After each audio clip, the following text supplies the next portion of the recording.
Hi hello good morning ಎಲ್ಲರಿಗೂ ಶುಭೋದಯ. So ಇವತ್ತಿಂದ ವೆಯ್ಟ್ ಲಾಸ್ ಜರ್ನಿ ಶುರು ಮಾಡ್ತೀನಿ ಅಂತ ಹೇಳಿದ್ನಲ್ಲ, ಅದಕ್ಕಾಗಿ ಬೇಗ ಬೆಳಗ್ಗೆ ಎದ್ದಿದ್ದೀನಿ.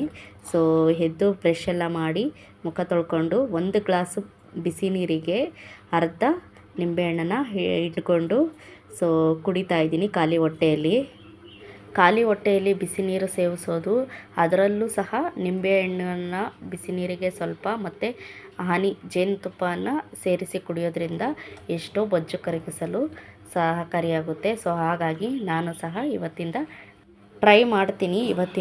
ಸೊ ಬಿಸಿನೀರಿಗೆ ಜೇನುತುಪ್ಪ ಮತ್ತು ಹನಿನ ಮಿಕ್ಸ್ ಮಾಡ್ಕೊಂಡು ಕುಡಿಯೋದು.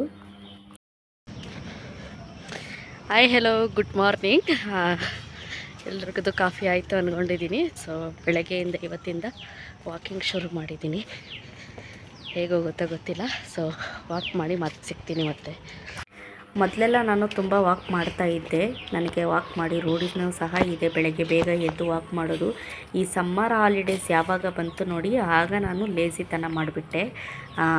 9:30 ಗಂಟೆ ಮಲಗೋದು, ಈ ಥರ ಮಾಡಿ ವಾಕಿಂಗು ಬಿಟ್ಟಿದ್ದೆ. ಸೊ ಈ ಥರ ಇನ್ನು ಮುಂದೆ ಆಗಲ್ಲ, ಕಂಟಿನ್ಯೂ ಆಗಿ ಮಾಡೋಣ ಅಂತ ಸೊ ಇದೊಂದು ಚಾಲೆಂಜ್ ತಗೊಂಡಿದ್ದೀನಿ, ಡೈಲಿ ವಾಕ್ ಮಾಡೋದು. ವಾಕಿಂಗಿಂದ ತುಂಬ ಅಂದರೆ ತುಂಬ ಮೈಂಡ್ ಫ್ರೆಶ್ ಆಗುತ್ತೆ ಫಸ್ಟು, ಮತ್ತು ಸ್ಟ್ರೆಸ್ ಕಮ್ಮಿ ಆಗುತ್ತೆ. ಬೆಳಗ್ಗೆ ಎದ್ದು ನೇಚರ್ ನೋಡೋದ್ರಿಂದ ಮತ್ತು ಅದರ ಗಾಳಿ ಕುಡಿಯೋದ್ರಿಂದ ನಿಜವಾಗ್ಲೂ ಹೆಲ್ತ್ಗೆ ತುಂಬ ಬೆನಿಫಿಟ್ ಇದೆ.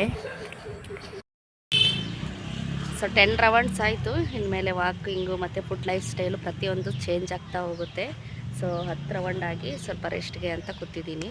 ನಮ್ಮ ಮನೆ ಹತ್ರ ಇರೋದೇ ಪಾರ್ಕ್ ಇದು. ಸೊ ತುಂಬ ಚೆನ್ನಾಗಿದೆ, ಡಿಸೆಂಟಾಗಿದೆ. ಇನ್ನು ಮುಂದೆ ಇಲ್ಲೇ ಡೈಲಿ ವಾಕ್ ಬರ್ತೀನಿ. 10 ರೌಂಡ್ಸು ಮಾಡೋಣ ಅಂತ ಇದ್ದೀನಿ. ಮತ್ತು ಈಗ ಮಕ್ಕಳು ಮನೆಯಲ್ಲಿ ಮಲಗಿದ್ದಾರೆ, ನೋಡಬೇಕು, ಹೋಗಿ ಅವ್ರಿಗೆ ಟಿಫನ್ ಮಾಡೋದು, ಸ್ಕೂಲ್ಗೆ ರೆಡಿ ಮಾಡಿ ಕಳಿಸೋದು ಎಲ್ಲ ಮಾಡಬೇಕು. 6:30ಗೆ ನಾನು ಪಾರ್ಕ್ಗೆ ಬಂದೆ. ಸೊ ಈಗ 7:20 ಆಗಿದೆ. ಸೊ ಈಗ ಮನೆಗೆ ಹೋಗಿ ನೋಡೋಣ ಏನು ಮಾಡ್ತಿದ್ದಾರೆ ಅಂತ. ಇನ್ನು ಮಲಗಿದ್ದಾರೆ ಮೇಡಮು. ಚಿನ್ನ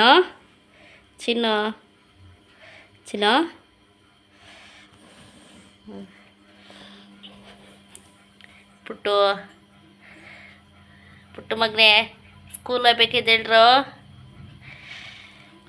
ಈಗ ಇವ್ರನ್ನೇ ಬರ್ಸೋಣ. ವಾಕ್ ಮುಗಿಸ್ಕೊಂಡು ಮನೆಗೆ ಬಂದೆ. ಟೀ ಕುಡಿಬೇಕು ಅನ್ನಿಸ್ತು. ಸೊ ಇನ್ಮೇಲೆಲ್ಲ ಟೀ ಎಲ್ಲ ಕೊಯ್ಟಲ್ಲ. ಸೊ ಹಾಗಾಗಿ ಒಂದು ಗ್ಲಾಸ್ ನೀರು ತೊಗೊಂಡಿದ್ದೀನಿ. ಸೊ ಶುಂಠಿ ಹಾಕ್ಕೋತಾ ಇದ್ದೀನಿ ಅದಕ್ಕೆ, ಮತ್ತು ಜೀರಿಗೆ, ಇದಿಷ್ಟನ್ನು ಹಾಕ್ಕೊಂಡು ಒಂದು ಥರ ಡಿಕಾಕ್ಷನ್ ಥರ ಮಾಡ್ಕೊಳ್ಳೋಣ ಅಂತ ಅಂದ್ಕೊಂಡು, ಸೊ ಜೀರಿಗೆ ಮತ್ತು ಶುಂಠಿ ನೀರನ್ನ ಚೆನ್ನಾಗಿ ಕುದಿಸಿ ಫಿಲ್ಟರ್ ಮಾಡ್ಕೊಂಡು ಕುಡಿಯೋಣ ಅಂತ ಅಂದ್ಕೊಂಡಿದ್ದೀನಿ. ನೀವು ನೋಡ್ತಾ ಇರ್ಬೋದು, ಚೆನ್ನಾಗಿ ಕುದ್ದು ಕಲರೆಲ್ಲ ಚೇಂಜ್ ಆಗಿದೆ. 1 ಗ್ಲಾಸ್ ನೀರಿಗೆ ಹಾಫ್ ಗ್ಲಾಸ್ ಅಷ್ಟೇ ಸಿಗೋದು ನಮಗೆ ಡಿಕಾಕ್ಷನ್ ಥರ. ಸೊ ಇದ್ರ ಕುಡಿಯೋದ್ರಿಂದ ಗ್ಯಾಸ್ಟ್ರಿಕ್ ಸಮಸ್ಯೆ ಇರಲ್ಲ. ಜೀರಿಗೆ ಹಾಕೋದ್ರಿಂದ ತುಂಬ ಅಜೀರ್ಣ ಸಮಸ್ಯೆ ಅನ್ನೋದು ಕಾಡಲ್ಲ. ಸೊ ಹಾಗಾಗಿ ಶುಂಠಿ ಆಗಿರ್ಬೋದು ಮತ್ತು ಜೀರಿಗೆ ಆಗಿರ್ಬೋದು ಹೆಲ್ತ್ಗೂ ಸಹ ತುಂಬ ಒಳ್ಳೆಯದಿದೆ. ಸೊ ಹಾಗಾಗಿ ಬೆಳಗ್ಗೆ ಕಾಫಿ ಬದಲು ಡಿಕಾಕ್ಷನ್ ಈ ಥರ ಕುಡಿತಾ ಇದ್ದೀನಿ. ಇಲ್ಲಿ ಮಧ್ಯಾಹ್ನ ಊಟಕ್ಕೆ ಒಂಚೂರು ರೈಸ್ ಬಾತು, ಸೌತೆಕಾಯಿ ಮತ್ತು ಮೊಸರನ್ನ ಆ್ಯಡ್ ಮಾಡಿಕೊಂಡು ತಿಂತಾ ಇದ್ದೀನಿ. ಮತ್ತು ಚಿಯಾ ಸೀಡ್ಸು ನೆನೆಸಿರಲಿಲ್ಲ. ಸೊ ಹಾಗೆ ಅದನ್ನು ಸ್ವಲ್ಪ ನೆನೆಸೋಣ ಅಂತ ಅಂದ್ಕೊಂಡು 4 ಅವರ್ ಆದರೂ ನೆನಬೇಕಲ್ಲ ಅಂದ್ಬಿಟ್ಟು 1 ಗ್ಲಾಸ್ ತುಂಬ ವಾಟರ್ ಹಾಕ್ಕೊಂಡೆ. ಈಗ ಅದಕ್ಕೆ ನಾನು ಬಾದಾಮಿ ಸಹ ಸೇರಿಸ್ತಾ ಇದ್ದೀನಿ. ಸೊ ಸ್ಟ್ರಾಂಗಾಗಿ ಇರಲಿ ಅಂತ ಸೊ ಬಾದಾಮಿನ ಆ್ಯಡ್ ಮಾಡ್ಕೊಳ್ತಾ ಇದ್ದೀನಿ. ನೀವು ಏನು ಡ್ರೈ ಫ್ರೂಟ್ಸ್ ಬೇಕಾದ್ರೂ ಆ್ಯಡ್ ಮಾಡ್ಕೊಳ್ಬೋದು. ಮತ್ತು 1 ಸ್ಪೂನ್ ಆಗೋಷ್ಟು ಚಿಯಾ ಸೀಡ್ಸ್ನು ಸಹ ಹಾಕಿ ನೆನೆಸಿಡ್ತಾ ಇದ್ದೀನಿ ನಾನಿಲ್ಲಿ. ಚಿಯಾ ಸೀಡ್ಸು ನಮ್ಮ ದೇಹಕ್ಕೆ ತಂಪು ಕೊಡುತ್ತೆ.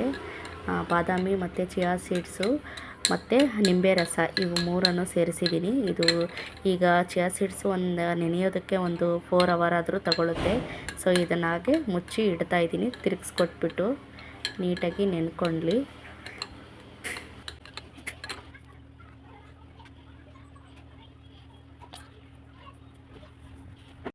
ನಾನು ಮಾಡೋ ಎಕ್ಸಸೈಸ್ ನೋಡಿಕೊಂಡು ಪ್ಲೀಸ್ ಯಾರೋ ನಗಬೇಡಿ, ಯಾಕೆಂದರೆ ನನಗಿದೆಲ್ಲ ಇನ್ನೂ ಹೊಸ್ತು. ಸೊ ನಾನು ನಮ್ಮ ಸ್ಕೂಲಲ್ಲಿ ಯಾವ ಎಕ್ಸಸೈಸ್ಗಳು ತೋರಿಸಿದ್ರಲ್ಲ, ಸೊ ಅದನ್ನಷ್ಟೇ ಟ್ರೈ ಮಾಡ್ತಾಯಿದ್ದೀನಿ. ಇಲ್ಲಿ ನನ್ನ ಮಗ ನಾನು ಮಾಡ್ತಿದ್ರೆ ಅವನು ಸಹ ಎಕ್ಸಸೈಸ್ ನಾನು ಮಾಡ್ತೀನಿ ಅಂತ ಹೊಟ್ಟೆ ಕೊಡ್ತಿದ್ದ. ನಾನು ಇನ್ನೂ ಸ್ಕಿಪ್ಪಿಂಗ್ ಎಲ್ಲ ಬೈ ಮಾಡಲಿಲ್ಲ, ಸದ್ಯದರಲ್ಲೇ ಬೈ ಮಾಡ್ತೀನಿ. ಸೊ ಇದೇ ಅಂದ್ಕೊಂಡೆ ಸ್ಕಿಪ್ಪಿಂಗ್ ಆಡಿಕೊಂಡು 120 ಜಂಪ್ಸು ಈ ಥರ ಮಾಡಿದೆ ನಾನು ಜಸ್ಟ್ ಎಕ್ಸಸೈಸ್ ಮಾಡಿ ಹೋಗೋಣ ಅಂತ ಬಂದಿದ್ದು ಅಷ್ಟೇ. ಆದರೆ ನನ್ನ ಹಸ್ಬೆಂಡು ನಿನಗೆ ಹೊಟ್ಟೆಯ ಭಾಗ ಕರಗಿಸ್ಬೇಕು ಅಂದರೆ ಈ ಥರದ್ದೆಲ್ಲ ಎಕ್ಸಸೈಸ್ ಮಾಡಬೇಕು ಅಂತ ನನಗೆ ಟ್ರೈನಿಂಗ್ ಮಾಡ್ತಾಯಿದ್ರು. ಸೊ ನಾನು ನಮ್ಮ ಮನೆ ಮೇಲೇ ಹಾಗೆ ಕೂತಿದ್ದೀನಿ. ಸೊ ಯಾರು ಏನು ಅಂದ್ಕೋಬೇಡಿ, ಯೋಗ ಮ್ಯಾಟ್ ಏನು ಹಾಕ್ಕೊಂಡಿಲ್ವಲ್ಲ ಅಂತ.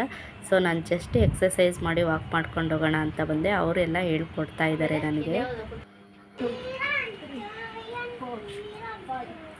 ಈ ಥರ ಮಾಡಿ, ಈ ಥರ ಮಾಡು, ನೀನು ಹೀಗೆ ಮಾಡು ಅಂತ ಎಲ್ಲ ತುಂಬ ಟ್ರೈನ್ ಕೊಟ್ಟರು ನನಗೆ. ಫಸ್ಟ್ ಅಂಥದ್ರಲ್ಲೇ ನನ್ನ ಹಸ್ಬೆಂಡ್ ಸಪೋರ್ಟ್ ಮಾಡಿದ್ದಾರೆ. ಸೊ ತುಂಬ thank you Thimmaraju, thank you so much. ಹಂತವಾಗಿ ಮಾಡು ಅಂತ ಜಸ್ಟ್ 30ವರೆಗೂ ಸಹ ಈ ಥರದ್ದು ಮಾಡಿ ಬಂದೆ ಈಗ ನಾನು. ಸೊ ನಮ್ಮ ಮನೆ ಹತ್ರ ವ್ಯೂ ನೋಡಿ ಯಾವ ಥರ ಇದೆ ಈವ್ನಿಂಗ್ ಆದಷ್ಟೇ.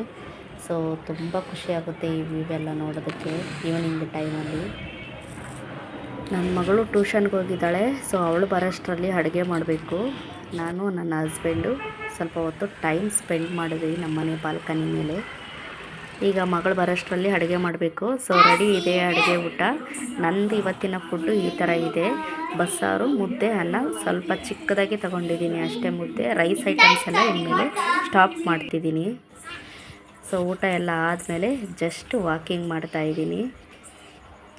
ಸೊ ಇಲ್ಲಿ ಒಂದು ನೈಟ್ ಟೈಮ್ ಅಲ್ವಾ, ಸೊ ಒಂದು 5 ರೌಂಡ್ಸ್ ಮಾಡೋಣ ಅಂತ 5 ರೌಂಡ್ಸ್ ಮಾಡ್ತಾಯಿದ್ದೀನಿ ಅಷ್ಟೇ. ನಾನು ಈ ಥರದ್ದೆಲ್ಲ ಏನಾದರೂ ಟ್ರೈ ಮಾಡ್ತಾಯಿದ್ದೀನಿ ಅಂದರೆ ಇದೇ ಫಸ್ಟ್ ಸಲ ನಾನು ಮಾಡ್ತಾ ಇರೋದು. ಸೊ ಏನಾದರೂ ಮಿಸ್ಟೇಕ್ ಇದ್ದರೆ ಪ್ಲೀಸ್ ಕಮೆಂಟ್ ಮಾಡಿ ತಿಳಿಸಿ, ಕರೆಕ್ಷನ್ ಮಾಡ್ಕೋತೀನಿ. ಮತ್ತು ಇನ್ನು ಈಗಲೇ ಯಾರೂ ಸಹ ಟ್ರೈ ಮಾಡೋಕ್ಕೆ ಹೋಗಬೇಡಿ. ಯಾಕೆ ಅಂತಂದರೆ ನನ್ನದೇ ಹೊಸ ಕಲಿಕೆ ಅಲ್ವಾ. ಸೊ ಹಾಗಾಗಿ ನನ್ನ ವೆಯ್ಟ್ ಲಾಸ್ ಜರ್ನಿ ಏನಾದರೂ ಸಕ್ಸಸ್ ಆದರೆ ಮಾತ್ರ ಬೇಕಿದ್ದರೆ ಮಾಡಿ ಎಲ್ಲರೂ ಸಹ. ಸೊ ಈಗ ವಾಕಿಂಗೆಲ್ಲ ಮುಗಿಸಿ ಬಂದು ಈ ಚಂಬ ಅಷ್ಟು ಬಿಸಿನೀರು ತಗೊಂಡು ಈಗ ಕುಡಿದು ಇವತ್ತಿನ ಫಸ್ಟ್ ಡೇ ವೆಯ್ಟ್ ಲಾಸ್ ಜರ್ನಿನ ಮುಗಿಸ್ತಾ ಇದ್ದೀನಿ.